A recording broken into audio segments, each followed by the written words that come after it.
केतन अग्रवाल हत्या प्रकरणात नवी एंट्री। चेतनचा क्लासमेट पोलिसांच्या रडारवर। हत्येच्या कटाची आधीच माहिती होती। पुण्यातील बहुचर्चित केतन अग्रवाल हत्या प्रकरणात आता तपासाला आणखी एक महत्त्वाचं वळण मिळालं आहे। या प्रकरणात आता आरोपी चेतन चौधरीच्या क्लासमेटची एंट्री झाली असून हत्येच्या कटाची माहिती त्याला आधीपासून होती का याचा तपास पोलीस करत आहेत। इतकंच नाही तर हत्येच्या दिवशी त्याला लोहगड किल्ल्यावर येण्याचं निमंत्रणही देण्यात आल्याचा दावा समोर आला आहे। नेमकं हा तरुण कोण आहे, त्याची या प्रकरणात काय भूमिका असू शकते आणि तपासाला कोणतं नवं वळण मिळालं आहे जाणून घेणार आहोत या व्हिडिओमधून। व्हिडिओ शेवटपर्यंत नक्की पहा आणि टाइम्स नाऊ मराठीच्या यूट्यूब, इंस्टाग्राम आणि फेसबुक पेजला फॉलो करायला विसरू नका। केतन अग्रवाल हत्या प्रकरणाच्या तपासात दररोज नवे खुलासे समोर येत असून आता पोलिसांच्या तपासात एका नव्या तरुणाचं नाव समोर आलं आहे। हा तरुण आरोपी चेतन चौधरीचा क्लासमेट असल्याची माहिती सूत्रांकडून मिळत आहे। तपासात समोर आलेल्या माहितीनुसार चेतन चौधरी आणि सिया गोयल यांनी केतन अग्रवालच्या हत्येचा कट या मित्रासोबत आधीच शेअर केला होता। इतकंच नाही तर 18 जून रोजी लोहगड किल्ल्यावर ट्रेकिंगसाठी सोबत येण्याचं आमंत्रणही त्याला देण्यात आलं होतं, मात्र तो त्यांच्यासोबत गेला नसल्याचं सांगितलं जात आहे। या नव्या माहितीनंतर पुणे ग्रामीण पोलिसांनी संबंधित तरुणाला ताब्यात घेऊन त्याची कसून चौकशी सुरू केली आहे। हत्येच्या कटाची माहिती त्याला आधीपासून होती का? जर होती तर त्याने त्याबाबत कोणालाही माहिती का दिली नाही, असे अनेक महत्त्वाचे प्रश्न आता तपास यंत्रणांसमोर येत आहेत। सूत्रांच्या माहितीनुसार चेतन आणि सियाने केतनला रस्त्यातून हटवण्याबाबत त्याच्यासमोर चर्चा केली होती। त्यावेळी या तरुणाने दोघांनाही असे टोकाचे पाऊल उचलू नका असा सल्ला दिल्याचा दावा करण्यात येत आहे। मात्र या दाव्याची सत्यता पोलीस डिजिटल पुरावे आणि जबाबांच्या आधारे पडताळून पाहत आहेत। तपासादरम्यान आणखी एक महत्त्वाची बाब समोर आली आहे। सूत्रांच्या माहितीनुसार गुन्हा घडल्यानंतर चेतन चौधरी सर्वप्रथम याच तरुणाला भेटला होता, तर दुसरीकडे सिया गोयलनेही घटनेनंतर त्याच्याशी फोनवर संवाद साधल्याचं समोर येत आहे। त्या संभाषणात नेमकी काय चर्चा झाली? केवळ घटनेची माहिती देण्यात आली होती की हत्येच्या कटाशी संबंधित आणखी काही गोष्टी बोलल्या गेल्या होत्या, याचाही तपास आता सुरू आहे। मे महिन्याच्या अखेरीपासून चेतन चौधरी आणि या तरुणामध्ये सातत्याने संपर्क होता अशी माहिती तपासातून समोर येत आहे। त्यामुळे पोलीस आता call detail record, mobile chats, location history आणि इतर डिजिटल पुराव्यांची बारकाईने तपासणी करत आहेत। सध्या या तरुणाला आरोपी करण्यात आलेले नसले तरी त्याच्या जबाबाची आणि उपलब्ध पुराव्यांची पडताळणी सुरू असून त्याची नेमकी भूमिका काय होती याचा शोध पोलीस घेत आहेत। या नव्या धाग्यामुळे केतन अग्रवाल हत्या प्रकरणाच्या तपासाला आणखी एक महत्त्वाचं वळण मिळालं आहे।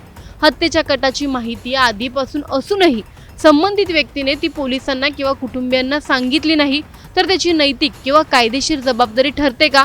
या नव्या तपासातून आणखी कोणते धक्कादायक खुलासे समोर येतील? या प्रकरणी तुम्हाला नेमकं काय वाटतं? आम्हाला कमेंटमध्ये नक्की कळवा। व्हिडिओ आवडल्यास लाईक व शेअर करायला विसरू नका। तसंच अशा नवनवीन अपडेटसाठी आणि माहितीपूर्ण व्हिडिओजसाठी टाइम्स नाऊ मराठीला नक्की फॉलो करा।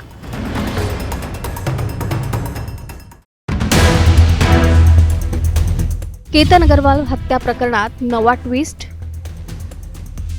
सिया चेतनच्या कटात आणखी एकाचा सहभाग।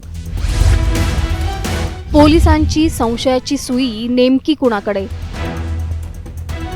केतन अग्रवाल हत्या प्रकरणात दररोज नवे खुलासे समोर येत आहेत। सिया गोयल आणि तिचा प्रियकर चेतन चौधरी अटकेत आहेत, पण आता तपासात आणखी एक धक्कादायक अँगल समोर आलाय।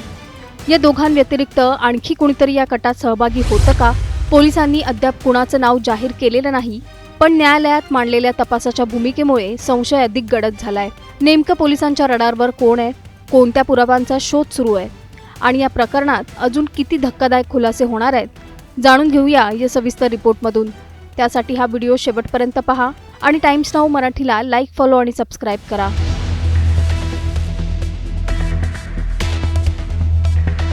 केतन अग्रवाल हत्या प्रकरणाचा तपास जसजसा पुढे सरकतोय तसतसे या प्रकरणातील अनेक पैलू समोर येत आहेत। सुरुवातीला हा प्रकार अपघात असल्याचं चित्र होतं, मात्र तपास पुढे गेल्यानंतर पोलिसांनी सिया गोयल आणि तिचा प्रियकर चेतन चौधरी यांना अटक केली। दोघांवर केतनच्या हत्येचा कट रचल्याचा आरोप आहे, मात्र आता तपास केवळ या दोघांपुरता मर्यादित नसल्याचं चित्र दिसू लागलंय। लोणावळा पोलिसांनी न्यायालयात पोलीस कोठडीची मागणी करताना या कटात आणखी एखाद्या व्यक्तीचा सहभाग आहे का याची चौकशी करायची असल्याचं स्पष्ट केलंय। यानंतर या प्रकरणाला नवं वळण मिळालं।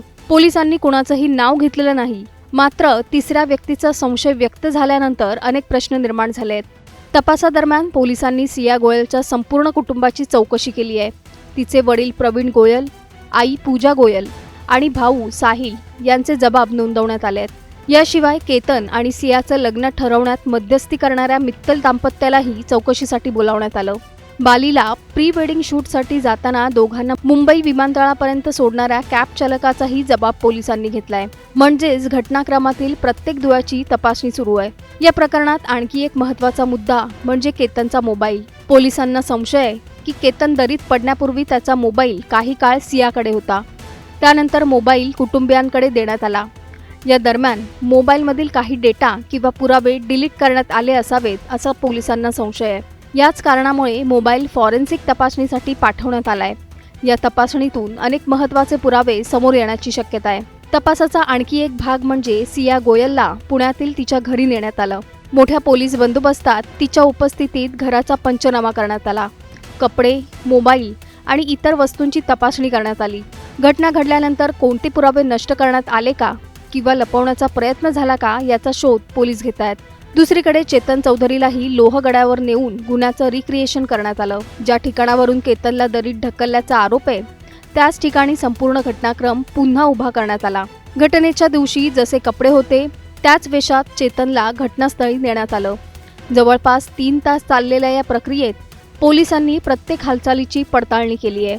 CCTV फुटेज, चालण्याची पद्धत, घटनास्थळावरील हालचाली आणि इतर तांत्रिक बाबींचीही तपासणी सुरू आहे. दरम्यान चेतन चौधरीच्या वकिलांनी पोलिसांच्या तपासावर प्रतिक्रिया देताना सांगितलं की सध्या हे सर्व आरोप आहेत. न्यायालयात हे आरोप सिद्ध करण्यासाठी पोलिसांना ठोस आणि वैज्ञानिक पुरावे सादर करावे लागतील. तपास पूर्ण झाल्यानंतरच संपूर्ण सत्य स्पष्ट होईल. मात्र या सगळ्या घडामोडींमध्ये सर्वात मोठा प्रश्न अजूनही अनुत्तरित आहे. पोलीस ज्या तिसऱ्या व्यक्तीचा उल्लेख करतायत ती व्यक्ती नेमकी कोण आहे? ती या कटात कितपत सहभागी होती? तिची भूमिका काय होती? आणि प्रकरणात अजून कोणते धक्कादायक पुरावे समोर येणार आहेत? या सर्व प्रश्नांची उत्तरं आता पुढील तपास आणि न्यायालयीन प्रक्रियेनंतरच स्पष्ट होणार आहे. केतनच्या हत्येच्या कटात खरंच तिसरी व्यक्ती सहभागी होती का? केतनच्या मोबाईलमधून पुरावे नष्ट करण्यात आले होते का? पोलिसांच्या हाती असा कोणता पुरावा लागला ज्यामुळे संशयाची सुई आणखी एका व्यक्तीकडे वळली आहे? आणि सर्वात महत्त्वाचं, या प्रकरणामागचं संपूर्ण सत्य नेमकं कधी समोर येणार? Bureau report, times now Marathi.